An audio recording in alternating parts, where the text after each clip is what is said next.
Hi hi friends, అందరికి praise lord. నా video మొదటగా చూస్తున్నట్లయితే లైక్ చేయండి, షేర్ చేయండి, సబ్స్క్రైబ్ చేసుకోండి. ఓకేనా? నేను ఒక మంచి స్తుతులు డైలీ నేను చదువుతా. ఇది ఒక్కొక్క పేపరు నేను మీకు ఈరోజు చదివి వినిపిద్దామని ఆశపడుతున్నా.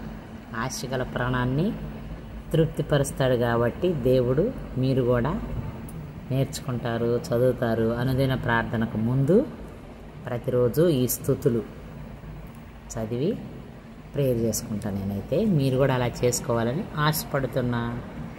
ఓకేనా? స్తుతిలో శక్తి ఉంది. ఇశ్రాయేలుల దేవుని స్తుతించినప్పుడు గొప్ప విజయాన్ని పొందారు. యెహోషువ 6:7 అధ్యాయాల్లో ఇశ్రాయేలు కేకలు వేసి దేవుని మహిమపరచగా ఎరుకో గోడలు కూలిపోయాను. దేవుని పిల్లలు దేవుని స్తుతించాలంటే దేవుని చిత్తము ఆయనను స్తుతించినప్పుడు శక్తిని పొందుతారు. అపోస్తలు కార్యములు 18వ అధ్యాయం. పరిశుద్ధ ఆత్మ మీ మీదికి వచ్చినప్పుడు మీరు శక్తి నొందెదరు గనుక మీరు యెరూషలేములో నుండి యూదుల సమరయ దేశములోనికి దేశమంతటా బూదిగంతముల వరకు నాకు సాక్షులయ్యుందురని లోకసువార్త 24:53 అధ్యాయంలో చెప్పాడు యేసయ్య. ఎడతెగక దేవాలయములో ఉండి దేవుని స్తోత్రములు చేయుచుండిరి. తరువాత వారు శక్తి పొందినట్లు అపోస్తులు 21:4 స్తుతులలో 21వ అధ్యాయం 4వ వచనంలో స్తుతిలో శక్తి ఉంది. మనము దేవుని స్తుతిస్తే సాతానుడు పారిపోతాడని, మనము దేవుని శక్తి పొందుకోగలమని వాక్యము సెలవిస్తున్నది.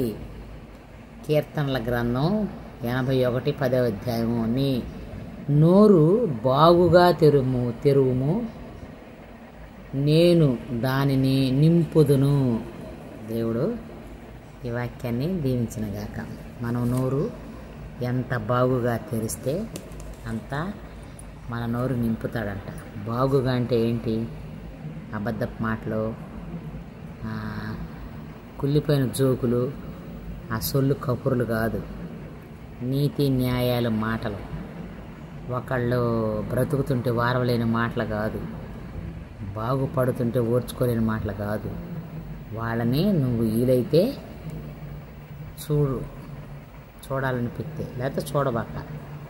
వాళ్ళని చూసి 10 మందికి చెప్పటాలు ఇవన్నీ కాదు. మంచి చేయని చెడ్డ చేయని వాళ్ళతో అనవసరం. నీ మంచి నీ కాడే ఉండిద్దని దేవుడు అంటున్నాడు కదా.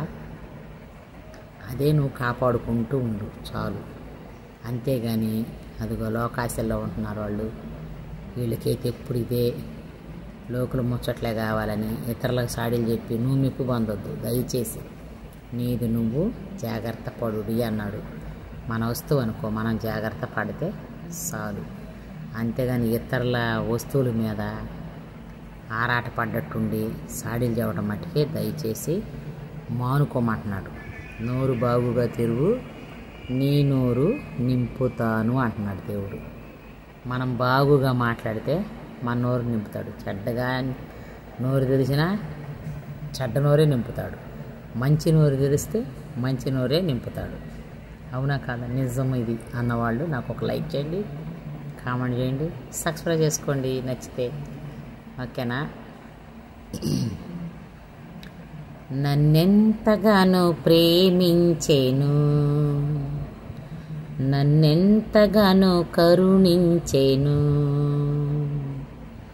నా యేసుడు.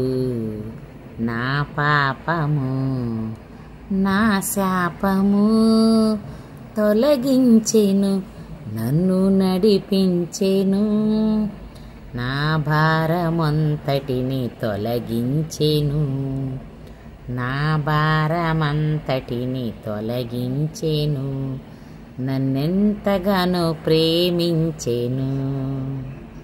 నన్నెంతగానో కరుణించెను. పాటలో ఎట్లా ఉందో మనం ఎంతగానో కరుణిస్తాం, ఎంతగానో ప్రేమిస్తాడు మన యేసయ్య. కానీ మనమే ఉంచుకోము ఆ ప్రేమని, ఆ కరుణని.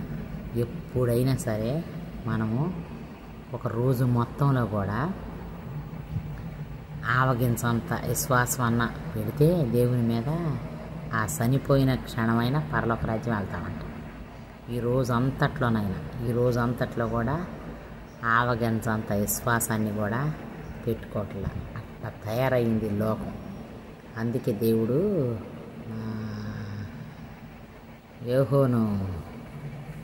యోహోనేనా తాత వాడగట్టించాడు. తాత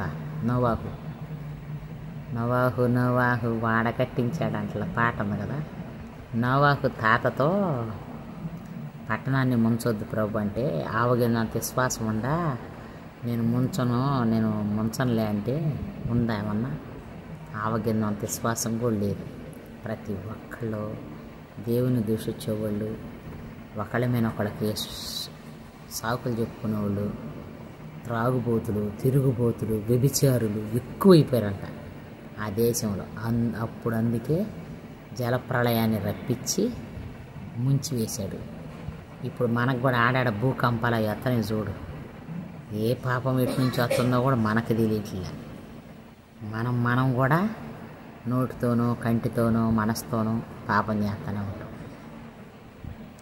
కానీ దేవుడు అయినా క్షమిస్తూనే ఉన్నాడు.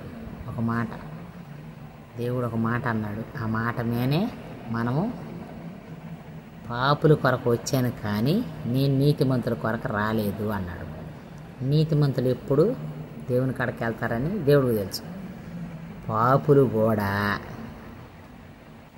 నశించిపోవుట ప్రభువుకి ఇష్టం లేదు కనుక పాపుల కొరకు వచ్చాను కానీ నేను నీతిమంతుల కొరకు రాలేదు అని చెప్పి దేవుడు ఈ లోకానికి వచ్చి సిలువ మోసి రక్తం కార్చి సిలువ మీద బలయ్యి ఆయన రక్తాన్ని మనకిచ్చి ఆయన శరీరాన్ని మనకిచ్చి పరలోక రాజ్యం రండి అంటే తింటూ కూడా ఆయన శరీరాన్ని తింటూ ఆయన రక్తాన్ని త్రాగుతూ కూడా అనేక మంది అబద్ధాలతో కూడిన మాటలే. పాస్టర్ గారు కూడా అబద్ధాలు. పౌను ఉద్దేశాలు ఇవ్వాలి. రేపు ఎక్కడున్నామండి, ఇంకా బయలుదేరి రాలేదు, పెళ్ళి టైం అవుతుందండి అని ఒక పాస్టర్ ఫోన్ చేశాడు. ఆయన బయలుదేరకుండానే అవేనండి 10 నిమిషాల్లో జస్ట్ 10 నిమిషాల్లో మీ ముందుంటానండి అది చదువుతున్నాడు. అవ్వకుండా ఎట్టాటివి జరుగుతున్నాయి. అందుకే ఆవగించంత విశ్వాసం. అందుకే దేవుడు కూడా అన్నాడు, ప్రభువా అని పిలిచిన ప్రతివాడు నావాడు కాడు అన్నాడు. నిజమా కాదా? అలా ఉంది ఈ లోకం. అందరూ ప్రభు అంటారు కానీ ప్రభు అన్న ప్రతివాడు పరలోక రాజ్యం వాడు. ప్రభు అన్నాడు నా వాడు కాడు అని. ఎవరో ఒకడు, కోటికో నూటికో ఒకడు. కానీ అందరం అనుకుంటాం దేవుడు నాకు కార్యాలు చేస్తాడని. నేను కూడా అనుకుంటాను నా పక్షాన దేవుడు ఉన్నాడు, నాకు యజ్ఞమాడువాడు ఆయనే. యథార్థంగా ఉండాలా, జీవించాలి, అంతే ఫ్రెండ్స్. ఓకేనా? మీరు కూడా అలాగ ఉండండి. కామెడీగా తీసుకోండి, సీరియస్గా తీసుకోండి. నేనైతే నవ్వుతా చెప్పాను. ఓకేనా? నచ్చితే లైక్ చేయండి, షేర్ చేయండి, సబ్స్క్రైబ్ చేయండి. ఎవరికైనా షేర్ చేయండి, వీడియోలు సబ్స్క్రైబర్స్ పెరుగుతారు. ఓకేనా?